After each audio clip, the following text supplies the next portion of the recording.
कभी आपने गौर किया है कि कुछ लोग जब बोलते हैं तो हर कोई चुपचाप उनकी बात सुनता है।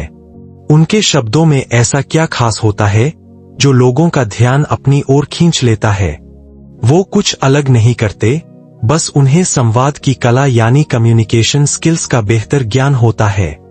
यह ज्ञान कोई जन्मजात तोहफा नहीं है, बल्कि सीखी जा सकने वाली एक कला है, और इसी कला को सिखाती है किताब इम्प्रूव योर कम्युनिकेशन स्किल्स। यह किताब केवल बोलने की तकनीक नहीं सिखाती, बल्कि यह समझने में मदद करती है कि प्रभावी संवाद से कैसे हम अपनी सोच, अपने संबंध और अपने जीवन को बेहतर बना सकते हैं। हमारे जीवन का हर पहलू संवाद से जुड़ा हुआ है, चाहे वो पारिवारिक रिश्ते हों, दोस्ती, नौकरी, बिजनेस या समाज, हर जगह संचार ही मूल है।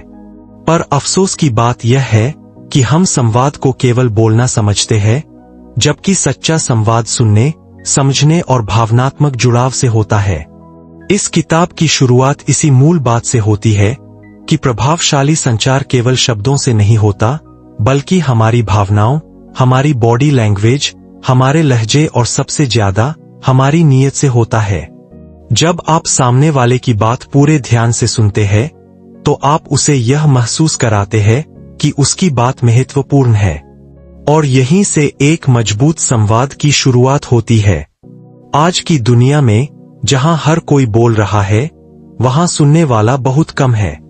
यह किताब हमें सिखाती है कि सच्चे संवाद के लिए सबसे जरूरी चीज है एक्टिव लिसनिंग, यानी सामने वाले की बात को केवल कानों से नहीं, दिल से सुनना।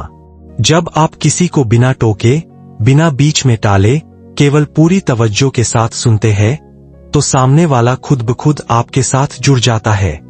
यह जुड़ाव ही संचार की असली ताकत है। कई बार लोग बोलते बहुत है, लेकिन उनका संवाद खोखला होता है, क्योंकि उसमें जुड़ाव नहीं होता। पर जो लोग सच्चे मन से सुनते हैं, उनकी बातों का असर गहरा होता है। बॉडी लैंग्वेज संवाद का एक अनकहा पक्ष है, जिसकी ताकत शब्दों से कहीं ज्यादा होती है।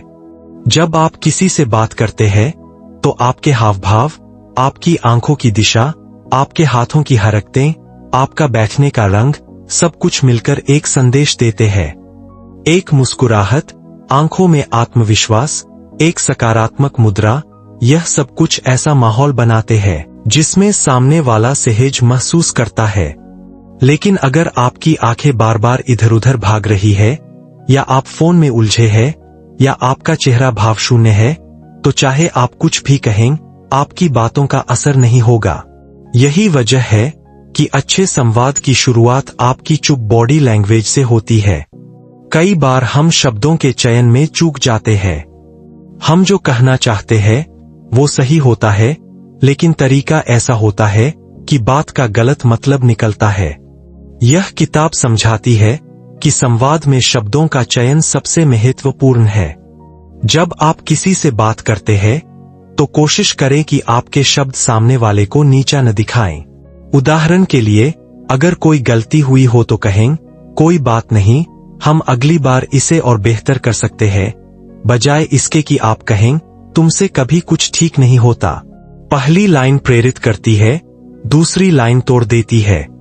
शब्दों का यही फर्क रिश्तों को जोड़ या तोड़ सकता है। संसार में दो तरह के लोग होते हैं, एक जो संवाद में जीतने की कोशिश करते हैं, और दूसरे जो समझने की कोशिश करते हैं। किताब कहती है कि अगर आप दूसरों को समझने की मंशा से संवाद करें, तो आप जीवन में बहुत आगे बढ़ सकते हैं। संवाद का उद्देश्य यह नहीं होना चाहिए कि हम अपनी बात थोपें, बल्कि यह होना चाहिए कि हम विचार साझा करें। जब आप इस मानसिकता से बातचीत करते हैं, तो सामने वाला खुलकर बात करता है, डरता नहीं। और संवाद का असली रूप तभी सामने आता है जब दोनों पक्ष बिना भय, बिना संकोच खुलकर बात करें। सवाल पूछना एक बेहतरीन संवाद तकनीक है, पर यह तभी कारगर होती है जब आप सही सवाल सही ढंग से पूछें। अगर आपके सवाल आक्रामक है या कटाक्ष भरे है, तो सामने वाला जवाब देने से कतराएगा। लेकिन अगर आप जिज्ञासा भरे, खुले और सहज सवाल पूछते हैं, तो सामने वाला भी खुलकर सोचता और बोलता है। उदाहरण के लिए, किसी से यह पूछना कि तुम्हें ये काम समझ नहीं आता एक तंज है। लेकिन अगर आप कहें क्या कोई हिस्सा है जिसमें हम मिलकर और समझ सकते हैं, तो यह जुड़ाव बनाता है। संवाद में जुड़ाव ही सबसे बड़ा सेतु होता है। दुनिया में सबसे कठिन बातचीत वो होती है जिसमें हमें किसी को टोकना हो, उसकी गलती बतानी हो या किसी असहमति को जाहिर करना हो। लेकिन यह किताब बताती है कि ऐसी बातचीत को टालने से समस्याएं बढ़ती है। आपको ये बातचीत करनी ही होगी, लेकिन तरीके से। पहला नियम है आलोचना से पहले सराहना। अगर आप पहले सामने वाले की कोशिशों की तारीफ करें और फिर सुझाव दें, तो वह आपके शब्दों को नकारेगा नहीं। जैसे, मैं सराहता हूं कि आपने समय पर काम पूरा किया, लेकिन अगर हम इसे थोड़ा और व्यवस्थित करें तो और भी बढ़िया हो सकता है। इस तरीके से आप बात कह भी देते हैं और सामने वाले को अपमानित भी नहीं करते।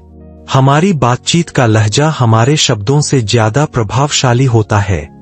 अगर आप प्यार से, विनम्रता से और सहजता से बात करें, तो सबसे कठिन बात भी आसानी से समझी जा सकती है। लेकिन अगर आप चिढ़कर, तानाशाही रवैये से या व्यंग्य से बात करें, तो सबसे साधारण बात भी टकराव बन जाती है। किताब बताती है कि संवाद में लहजा ही वातावरण बनाता है। एक ही बात को आप प्यार से कहें तो वो सीख बनती है, लेकिन वही बात कठोरता से कहें तो वह अपमान बन जाती है। आज हम एक डिजिटल युग में जी रहे हैं, जहां बातचीत केवल आमने सामने नहीं होती। अब लोग ईमेल, टेक्स्ट, चैट और वीडियो कॉल के माध्यम से बात करते हैं। इस बदलते माध्यम ने संवाद की शैली भी बदल दी है। किताब बताती है कि डिजिटल संवाद में शब्दों का चयन और भी ज्यादा संवेदनशील होना चाहिए, क्योंकि सामने वाला आपकी टोन नहीं सुनता, सिर्फ शब्द पढ़ता है। इसलिए आपको और ज्यादा स्पष्ट, सौम्य और सकारात्मक भाषा का प्रयोग करना चाहिए। जैसे, असप के बजाय कृपया जल्दी संभव हो तो बताएं, कहना ज्यादा अच्छा असर डालता है। संवाद केवल दूसरों से नहीं, खुद से भी होता है। किताब में एक बहुत ही सुंदर बात कही गई है, जैसे आप खुद से बात करते हैं, वैसा ही आप दुनिया से बात करते हैं। अगर आपके अंदर डर, निराशा और भ्रम है, तो आपकी बातों में वही झलकेगा। लेकिन अगर आपके अंदर स्पष्टता, आत्मविश्वास और करुणा है, तो आपकी भाषा में भी वही नजर आएगा। इसीलिए संवाद सुधारने से पहले अपने भीतर झांकना जरूरी है, क्योंकि संवाद का स्रोत बाहरी नहीं, बल्कि आंतरिक होता है। कई बार संवाद की विफलता की जड़ हमारी पूर्व धारणाएं होती है। हम सामने वाले की बात पूरी सुने बिना यह मान लेते हैं कि वो क्या कहना चाहता है। यह किताब बताती है कि संवाद का पहला नियम है धारणाओं से मुक्त होना। जब आप बिना किसी पूर्व धारणा के सुनते हैं, तब आप सही मायनों में समझ पाते हैं, और जब आप समझते हैं, तभी आप ठीक से जवाब दे सकते हैं। संवाद में धैर्य और खुले मन का होना बेहद जरूरी है। कम्युनिकेशन स्किल्स को सुधारने का कोई शॉर्टकट नहीं है। यह एक लगातार चलने वाली प्रक्रिया है, जिसमें रोज थोड़ा थोड़ा अभ्यास करना पड़ता है। आप हर दिन लोगों से बात करते हैं, चाय वाले से, दुकानदार से, अपने परिवार से, दोस्तों से, सहकर्मियों से। हर बातचीत एक मौका है बेहतर बनने का। हर संवाद एक प्रयोगशाला है, जहां आप अपने शब्दों, लहजे और बॉडी लैंग्वेज को परख सकते हैं, सुधार सकते हैं। यह किताब बार बार एक बात पर जोर देती है, संवाद केवल एक तकनीक नहीं, एक जीवन शैली है। अगर आप इसे अपना लें, तो आपके रिश्ते बेहतर होंगे, आपका आत्मविश्वास बढ़ेगा और आप हर परिस्थिति में सहज रहेंगे। आप लोगों को प्रभावित नहीं, बल्कि जोड़ पाएंगे, क्योंकि अच्छा संवाद लोगों को जीतने की कोशिश नहीं करता, वह उन्हें साथ चलने की दावत देता है। और अंत में यह किताब हमें यह एहसास दिलाती है कि संवाद के जरिए हम केवल शब्दों का आदान प्रदान नहीं करते, हम विचार, भावनाएं और सपने साझा करते हैं।